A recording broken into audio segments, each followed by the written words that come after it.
Bienvenidos al curso. Esta oportunidad me ha tocado comentarles sobre el marco lógico. Es importante antes de entrar al marco lógico tener los siguientes elementos presentes, ¿no? El marco lógico es un instrumento de una metodología denominada SOP, por siglas en alemán, ¿no? ZOOP. Pueden buscar ustedes en la web, que significa básicamente planificación de proyectos basada en objetivos, ¿no? Eh, Esta metodología da un nivel de coherencia a los proyectos muy alto y plantea realizar varios tipos de análisis. El más importante y el básico es el análisis de problemas. Hay análisis de alternativas, análisis de objetivos y varios elementos que son insumos fundamentales para entrar a analizar el marco lógico. Entonces, antes de entrar al marco lógico, vamos a hablar sobre estos elementos, algunos de estos elementos centrales, como es el análisis de problemas, que básicamente significa que uno al elaborar proyecto cuenta con un montón de datos y de información que por sí mismos no explican nada. Es decir, los números, los datos, la información, la estadística, hay que explicarla para que tenga sentido, ¿no? Por ejemplo, hace unos años, unos 15, 20 años, había una estadística que dijo que Suiza había bajado en 50% el nivel de analfabetismo de su población. Claro, eso puede parecer extraordinario, ¿no? Sin embargo, como apenas había 4 analfabetos, el dato en sí mismo de ese 50% no decía nada, ¿no? Sino necesitaba esa explicación. Entonces, algo importante para el análisis de problemas es que hay que explicar los datos y sus relaciones con la realidad. Bueno, el análisis de problemas tiene varios componentes. Tiene uno que es la definición de los problemas, otro componente importante es el análisis de las interrelaciones entre los problemas, porque no son hechos aislados, y la determinación de potenciales y limitaciones, ¿no? Estos elementos hay que comprenderlos bastante bien porque de aquí nace la facilidad o dificultad para escribir correctamente un marco lógico o matriz de planificación. Bueno, primero entenderemos qué es un problema. Un problema es una situación negativa que afecta a la población. Central la definición, una situación negativa que afecta a la población. Y se ha aumentado en los últimos tiempos el espacio por los problemas medioambientales que tienen que ver mucho con las personas, ¿no? Entonces, un problema es una situación negativa que afecta a la población o al espacio meta. Por ejemplo, aquí hay algunos ejemplos de problemas: bajos ingresos, poca producción agrícola, alta incidencia de enfermedades en niños, analfabetismo, erosión, etc. Entonces, si ustedes perciben esta definición de problemas, aunque todavía son subjetivos porque no tienen números, cuantificaciones, tipo de cosas, tienen que ver mucho con un efecto en la población, ¿no? Es la situación básica para definir un problema. Tiene que tener un efecto negativo en la gente, en la población de un determinado territorio. Eh, un problema no es la falta de una solución. Normalmente eso es lo que es un error común el que cometemos al escribir falta de soluciones en nuestros proyectos, ¿no? Por ejemplo, podemos definir que la falta de insecticidas no permite buenos niveles de producción. La falta de asistencia técnica, lo mismo. La falta de capacitación hace que la gente, etcétera, ¿no? Entonces, cuando uno escribe falta al definir un problema, probablemente esté incurriendo en este error, es decir, en poner una solución. Sin embargo, podemos escribir, por ejemplo, primera, primer enunciado, falta de insecticidas como problema. Probablemente el problema es que hay muchas enfermedades en los cultivos de mandarina, por decir algo, ¿no? Entonces, cuando uno escribe el problema como tal, es decir, muchas enfermedades en el cultivo de mandarina, entonces puede encontrar muchas soluciones. Pero cuando uno escribe un problema como falta de soluciones, es decir, falta de insecticida, la única solución será el insecticida. Entonces, uno ya está centrando el proyecto en algo que uno preestablece. Existen algunos criterios adicionalmente para definir problemas. Tienen que ser problemas existentes, reales, actuales. Aquí la lámina dice, se deben identificar problemas existentes y no aquellos posibles, ficticios o futuros.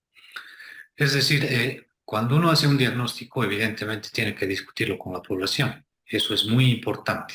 En esos problemas de discusión, en esos procesos de discusión más bien, lo que ocurre es que la población presenta unos problemas, por ejemplo, falta posta, y en realidad lo que no está diciendo es que falta posta, sino que necesita mejor salud. Entonces, se debe poder identificar con claridad los problemas que actualmente tiene la población. Esto es básico porque los proyectos en el ámbito del desarrollo rural se elaboran para resolver problemas de la población. Continuando con la definición de problemas, para escribir un problema hay que tener otro elemento central en la cabeza, es evitar poner la palabra falta por delante, ¿no? Cuando uno escribe la palabra falta, lo más probable que ocurra es que pueda escribir después de esa palabra la solución que está en nuestra cabeza para los problemas de la gente. Por ejemplo, aquí hay algunas definiciones: falta de insecticidas, falta de asistencia técnica, falta de capacitación. Son elementos normalmente que los escribimos en un proyecto de desarrollo agropecuario. Sin embargo, cuando uno pone falta de insecticidas, la única solución que podría poner a ese problema es más insecticidas, ¿no? Es por lógica. Sin embargo, cuando un problema es escrito de manera adecuada, lo que ocurre es que puede encontrar múltiples soluciones a ese problema, ¿no? El problema podría ser escrito en este caso como excesivas enfermedades o insectos en las plantas de mandarina en Guacareta, por decir algo. Entonces, esa definición nos permite identificar muchas opciones para resolver problemas, el problema de insectos y de enfermedades, ¿no? Entonces, otra norma para esto es evitar poner la palabra falta. A veces es muy complicado hacerlo, ¿no? Pero en lo posible habría que hacerlo por el hecho de que eh, no permite ver múltiples soluciones a un determinado problema. Eh, Es importante también que para definir los problemas sean problemas actuales, reales y que afectan a la población el día de hoy, y no problemas que se puedan presentar más adelante, el próximo año o el siguiente año, bajo supuestos o proyecciones nuestras, ¿no? Es importante que los problemas que afectan a la gente deban ser resueltos ahora, y eso es importante. Y otro elemento central es evitar hacer juicios de valor. Eh, eh, Se ha visto muchos problemas, por ejemplo, que en su definición hacen juicios de valor a los maestros, por ejemplo. Baja calidad educativa puede ser un problema, bajo rendimiento escolar puede ser un problema, supongo, depende cómo lo vean. Maestros no formados, eso ya se acerca a un juicio de valor, ¿no? Capacidad limitada de los maestros, es otro juicio de valor. Entonces, lo importante es identificar el problema real, existente, presente, sin juicios de valor. ¿Qué implica eso? Si uno identifica los problemas actuales, reales, y los puede escribir adecuadamente, les aseguro que van a tener la mitad de su marco lógico o matriz de planificación completa, sin mayor complicación, más claridad que esa, ¿no? Entonces, ¿qué es importante? Tener claridad en el concepto. ¿Qué queremos decir? Si queremos decir que hay muchas enfermedades en las plantas, hay que decirlo así. Podríamos utilizar un término técnico, ¿no? Como episodias, por ejemplo, o las curvitáceas con bajos rendimientos. No, hay que decirlo claramente, y cómo lo va a entender todo el que lea, ¿no? Precisión del concepto, es decir, exactamente eso, ¿no? Es decir, no hay que dorar la píldora, no hay que crear conceptos ambiguos, no hay que ser subjetivo en el asunto, no hay que poner definiciones en el problema, sino identificar el problema y decir claramente. Y para esto la clave es que lo que está escrito sea entendido por todos de la misma manera. Bajos ingresos económicos en efectivo de las familias campesinas del municipio de Tomina. Si todos entendemos exactamente eso, es un problema bien identificado, ¿no? Eh, muchas definiciones de problemas son complicadas y subjetivas. Por ejemplo, eh, la organización campesina no está fortalecida.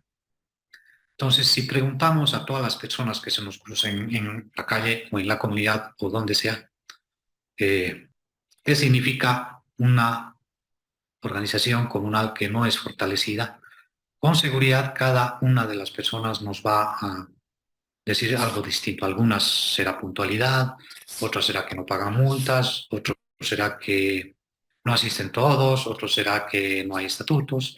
Es decir, estos tres elementos son centrales: claridad en el concepto, precisión en el concepto y consenso sobre el concepto. Es decir, ¿qué queremos decir? Decirlo exactamente y que todos entiendan lo mismo por lo que se quiere decir. En cuanto a los resultados del análisis de problemas, pueden y deberían en todo caso ser discutidos con la población. Es más, no deberían ser discutidos, deberían ser armados con la población, de manera que se cumplan los criterios anteriores, ¿no? Consenso, que todos entendamos lo que quiere decir ese problema, que sean problemas reales, que sean problemas existentes, que sean problemas actuales y que sean percibidos de la misma manera. Eso es importantísimo. Seguiremos avanzando un poquito. Para trabajar los problemas hay muchas formas. Hay muchas técnicas, hay lluvias de ideas, hay árboles de problemas, hay varias cosas. Pero un listado simple de los problemas, como dice aquí esta lámina, no es suficiente para explicar y analizar la problemática. Hay que estructurar, hay que ordenar los problemas, priorizándolos y estableciendo relaciones de causa y efecto. Este elemento es el central para hacer el traslado del análisis de problemas al análisis de objetivos y copiarlos simplemente a la matriz de planificación o al marco lógico. Estructurar, digamos, tenemos 20 problemas, 50 problemas, 100 problemas, hay que estructurarlos con relación de causa-efecto, de manera que tengamos explicación de la realidad. Entonces, hay elementos muy simples para esto. Otros métodos son la computadora de papel, técnicas, métodos para hacer el análisis de problemas, son la computadora de papel, el árbol de problemas,